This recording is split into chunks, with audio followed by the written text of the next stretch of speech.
Cabanatuan City dyan sa Surigao del Sur.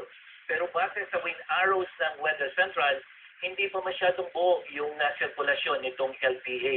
Kaya sa ngayon ay maliit ang posibilidad na maging bagyo ito, pero dahil nasa dagat pa ay posible pa ito magpalakas, kaya may kakayahan din itong magpaulan dito sa Mindanao. Bukas magiging maulan pa rin sa Luzon, kabilang na ang Metro Manila, samantalang sa Visayas, sa Boracay, dyan sa Dumaguete, Catarman at Catbalogan ay magkakaroon ng mga pagulan, at maging sa malaking bahagi ng Mindanao, asahan din yung mga kalat-kalat na tagliang pagulan at pagkulog, pagkidlat.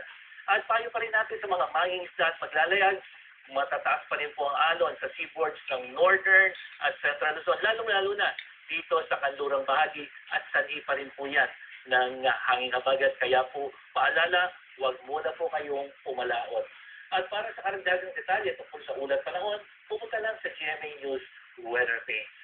Ano man ang panahon, magplano, magsiguro, makibalita sa GMA Weather. Ako po si Nathaniel Cruz para sa I Am Ready, servisyon totoo ng GMA News.